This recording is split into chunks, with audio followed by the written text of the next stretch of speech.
आज का जो विषय है वह है पूजा और भक्ति। योग सिद्धि कलियाल्प में जो पूरा गुरु हो, अधिकारी वह भक्ति का यह प्रत्यक्ष है सोय। मनुष्य आदिकाल से किसी न किसी रूप में पूजा करते आए हैं। यह पूजा प्रकृति के किसी अंश की उसके प्रति कृतज्ञता के रूप में या उसके भय से होती है। सूर्य, चंद्र, समुद्र, अग्नि की पूजा उनकी उपादेयता के लिए की जाती है, या वट वृक्ष, तुलसी, पीपल आदि पौधों की पूजा उनकी औषधि रूपी तत्वों के लिए की जाती है। जीवों में गो पूजा हमारे जीवन में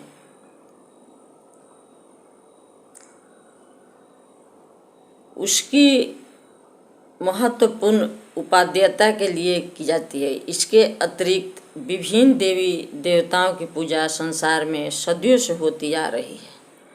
पूजक लोग देवी देवताओं के विचित्रता को ही महत्व देने लगे।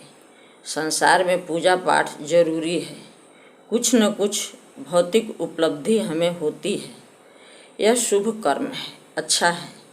और गीता में कृष्ण जी बताए भी हैं कि मनुष्य जिस रूप पदार्थ तत्व को पूजा करता है, जिस भाव इच्छा से पूजा करता है, उसका फल मैं ही देता हूँ, क्योंकि मैं सब में हूँ और जो जैसा मांगता है मैं उसे देता हूँ। गीता के अनुसार पूजा मनुष्य अपनी प्रकृति के अनुसार करता है। सात्विक पुरुष देवी देवता के पूजते हैं, राजस पुरुष यक्ष और राक्षसों को पूजते हैं, तामसिक प्रकृति वाले लोग प्रेत और भूतगणों को पूजते हैं। जिस प्रकार की भी पूजा की जाए वह कुछ सांसारिक लाभ के लिए ही किया जाता है। आराध्य देव के निकट पहुँचने या उनके गुणों को ग्रहण करने की इच्छा पूजा में नहीं रहती है। उनसे कुछ याचना की जाती है सांसारिक लाभ के लिए। पूजा कर्मकांड का ही एक रूप है और उसके फल भी मिलते हैं। कोई उपासक मूर्ति या अन्य प्रतीक से भी काम लेते हैं। प्रतीक जानकर काम लेने में कोई विशेष दोष नहीं है। दोष तब आ जाता है जब प्रतीक को ही उपास्य मान लिया जाता है। अब देखिए भक्ति क्या है। भक्ति किसे कहते हैं? भक्ति भगवान और गुरुदेव की होती है। भक्ति की नहीं जाती, भक्ति होती है। भक्त अपने उपास्य के अनुरक्त होकर उसका सानिध्य चाहता है, उसके गुणों को अपनाना चाहता है। भक्ति में अन्य कोई इच्छा नहीं रहती है। अपने सारे कर्मों को ईश्वर प्रेरित मानता है। कर्मकांड का आध्यात्मिक उन्नति पर बहुत कम प्रभाव पड़ता है।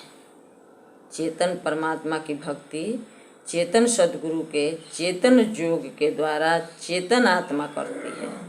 अतः हम सभी जब तक प्रकृति में हैं, ब्रह्म विद्या के उपदेश लेकर गुरु का आदेश सिद्धांत से योग भी करें और प्रकृति पूजा पाठ भी करें।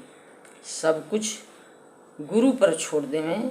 आगे हरि और गुरु इच्छा सर्वोपरि है। गुरु क्या कहते हैं? हमारा विहंगम योग का सिद्धांत क्या कहता है? वेद, पुराण, गीता, रामायण, सद्ग्रंथ सभी आप्त पुरुषों, ऋषियों, मुनियों ने क्या कहा? जो सद्गुरु के शिष्य साधक हैं और अभी प्रकृति पार नहीं हुए हैं, तो उनका कर्तव्य बनता है कि वे प्रकृति के पूजा भी करें, क्योंकि बिना मांगे प्रकृति के देवगण आपको बहुत कुछ दे रहे हैं, तो हम सभी पूजा, जप, दान, तप के द्वारा ही उनका धन्यवाद ज्ञापन करेंगे। अध्यात्म मार्ग में प्रकृति बाधक नहीं हो सकती यदि आपको प्रकृति में आसक्ति नहीं हो तो। बंधुओं, प्रकृति पूजा करने वालों, आप जो कर रहे हैं वह परम शुभ कल्याणकारी है, परंतु अगर ब्रह्म विद्या के उपदेश लेकर आप पूजा पाठ व्रत दान करें तो आपको 100 गुना लाभ प्राप्त होगा। जिस तरह किसी भी बीमारी के दवा के साथ एंटीबायोटिक जरूरी होता है, जरूर डॉक्टर देते हैं, क्यों दिया जाता है, इस पर हम सभी विचार करें कि रोग का दवा तो हो गया तो फिर एंटीबायोटिक की क्या ज़रूरत है। यह हम सभी जानते हैं कि एंटीबायोटिक क्यों दिया जाता है। तो प्रकृति पूजा में गुरु ज्ञान, गुरु मंत्र आपको एंटीबायोटिक का काम करेगा। प्रियजनों, हम सभी के पूर्वजों ने एक रीति रिवाज छोड़ कर गए हैं जिसे हम सभी मानते तो हैं पर जानते नहीं। वह रीति क्या है? वह रीति यह है कि बिना गुरुमुख यानी बिना गुरु बनाए हम अपने संतान को शादी में कोई कर्मठ नहीं कर सकते। यहाँ तक कि कन्यादान तो बिना सद्गुरुमुख हुए व्यक्ति कर ही नहीं सकता। आखिर क्यों? ऐसा विधान हमारे पूर्वजों ने क्यों बनाया कि पहले गुरुमुख हो जाइए, उसके बाद कन्यादान कीजिए। चाहे वो कैसा भी गुरु हो, झटपट तुरंत गुरुमुख हो जाइए, लेकिन गुरुमुख हो जाइए, उसके बाद कन्यादान कीजिए। बंधुओं, इसके पीछे कारण यह है